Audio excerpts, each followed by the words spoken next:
Good morning, Walnut Village. Today is Good Friday.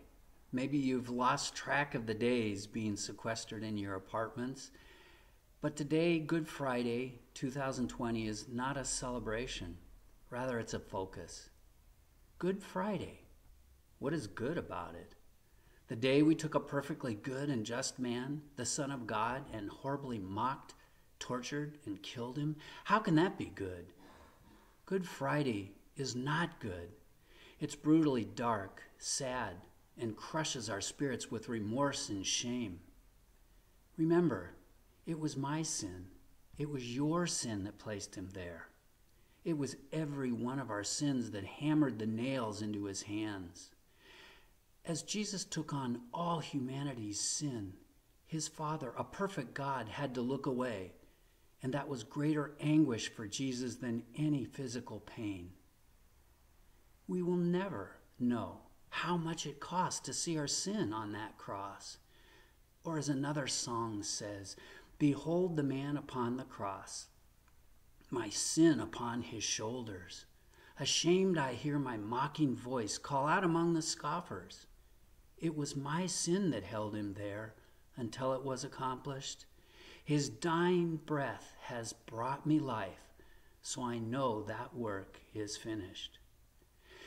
There can be no good in Good Friday without Easter, and we cannot fully experience the joy of Easter without Good Friday. Before Good Friday, Jesus was attending a dinner prepared for him at a friend's house in Bethany. A woman comes in with expensive perfume and begins to pour it on him. You know the story. The disciples ask, "Why this waste?" They were indignant. This perfume could have been sold and the money given to the poor. Jesus answers, "The poor you will always have with you, but you will not always have me."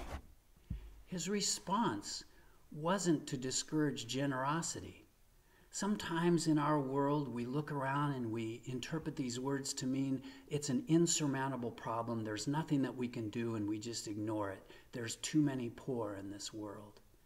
But again, Jesus isn't discouraging generosity and kind treatment of the poor with this statement. In fact, just days before this, Jesus taught about radical kindness to those in need. So Jesus wasn't discouraging generosity. Jesus was establishing priority with a sense of urgency. That is, knowing and understanding what this woman was doing. This woman made Jesus the most important thing at the time. Even if she did not understand the full significance of the moment, this woman was giving Jesus the love and attention he deserved before his great suffering. She taught the disciples then, and she's teaching all of us now, today, 2,000 years later. The most important use of our time is spent focused on Jesus. This is worship. It's focusing our love and attention on the one who deserves it most, Jesus. What the disciples call waste, Jesus calls a beautiful thing. This is because nothing is wasted. When it's all about Jesus, there is no waste. Will you focus on him today? Will you bring the good to Good Friday? Take some time this afternoon, maybe even use the art walk and the music in the video that preceded this short message, and focus on Jesus. Focus on his gift to you and his response to his Father. Not my will, but yours be done. This is Chaplain Steve.